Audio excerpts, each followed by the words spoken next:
I have to say welcome to Munchkin Land. Thank you so much. Welcome, this is your territory, sir. I know, it feels good to be home. It feels good to be home. There's no place like home. Something bad is happening in Oz. The best way to bring folks together is to give them a real good enemy.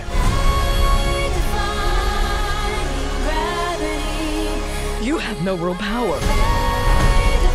That's why I need you. So we know that Ariana and Cynthia can bring down the house with those vocals. Sure. But what is it Absolutely. that you will never forget about hearing them sing live together for the first time?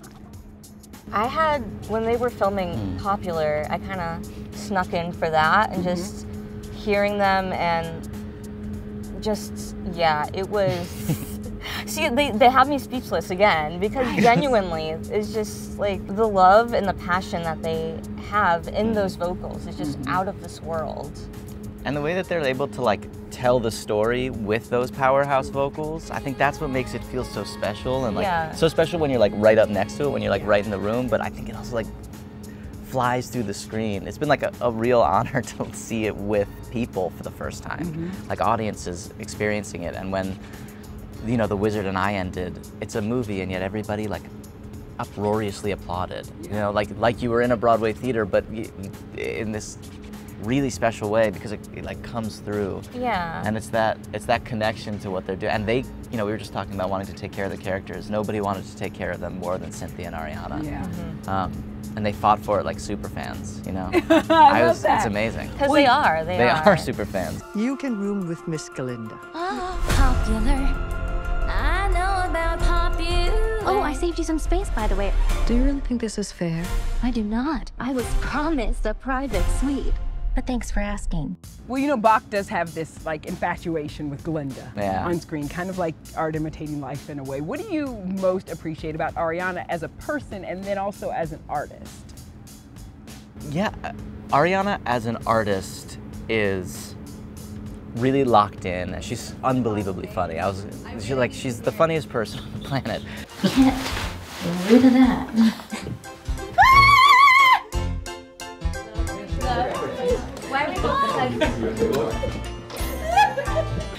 And she's able to do that because she's really locked into the character, so every take is like that. And Cynthia's the same. They kind of don't miss, you know? We might shoot a scene 6 times. Every version of it would be the best version you've ever seen. It just happens that it's like slightly different each time because they're really lived in. And as people, they're both just wonderful, warm leaders. And I think that was a really special thing to come into the set. I don't know about you, but I was like really intimidated by the idea of being in a cast with Ariana and with Cynthia and with Jeff Goldblum and with Nischelle Yeoh and with Jonathan Bailey. You're perfect. You're perfect. So we're perfect together. Born to be forever. Dancing through life. They're just so good. They're so good.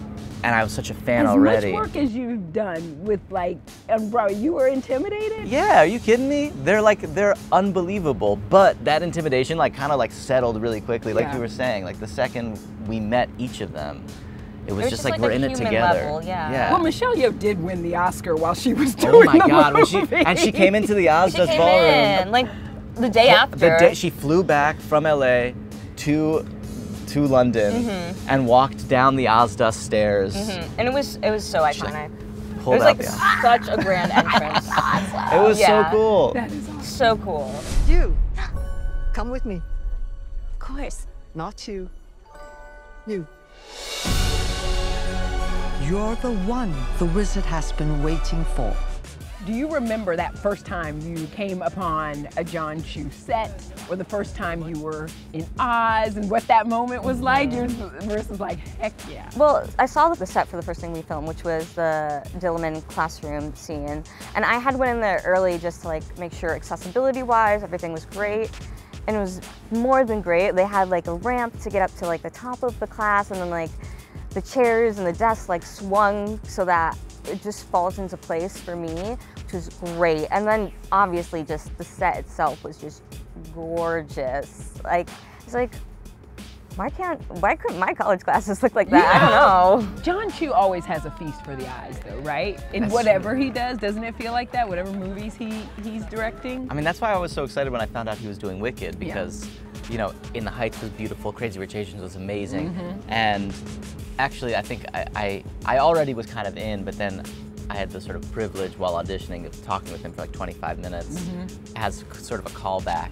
And I remember leaving that and thinking, well, I don't know if I got it, but this movie's gonna be incredible. Yeah. And Nathan Crowley's sets are like surreal. I mean, you said, like, do you remember the first time? I remember the first time I walked onto every single version of the set. Every time when I snuck onto Munchkin Land just so I could see it because we didn't have any scenes there. Everyone was just mind-blowing. Don't be afraid.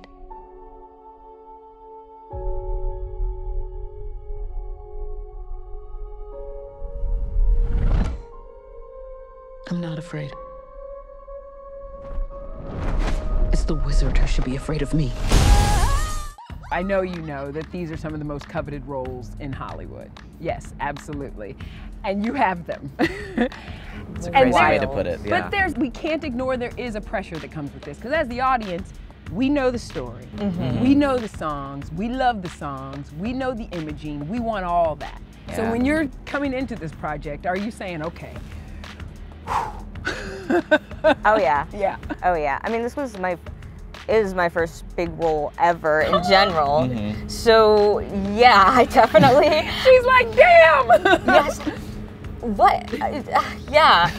Like literally speechless once again. Yeah, I think casting just everybody, knowing how much we care and just have a deep understanding and love for the musical itself. I think that eased the pressure and amongst everybody, and like we're like, oh yeah, we got this. We know what's up, and just like reading the script and truly understanding and really reading in between every single line. I think that took the pressure off, and it was just important for us so that we could give the most authentic performance, and especially for fans who have loved it for so many years. And you're a Broadway baby, so you're like, I can't go back to Broadway if I mess this thing. Right, no, I mean, everybody that I know who is 5'7" or under has played Boq, you know, and so I'm the last one to do it. And we love Short King. Yeah. Listen, we do. We stand Short King. Yes, we do. So I definitely felt like I got a lot to draw on too. You know, I just did a show called Spam-A-Lot, we were talking about right before, and I shared the stage with Chris Fitzgerald, who was the original Boq on Broadway, and then I also shared the stage with Alex Brightman, who was a Boq on Broadway for maybe the longest running Boq on Broadway. So like, even just doing that show, I was like, oh, I've got these like great people to look up to. So I think we all really wanted to do right by these characters and do right by Wicked. Because we are a part of that community. Sure. And now we're really a part of that community. Like, it's just like kind of an honor to be a part of the Wicked legacy now.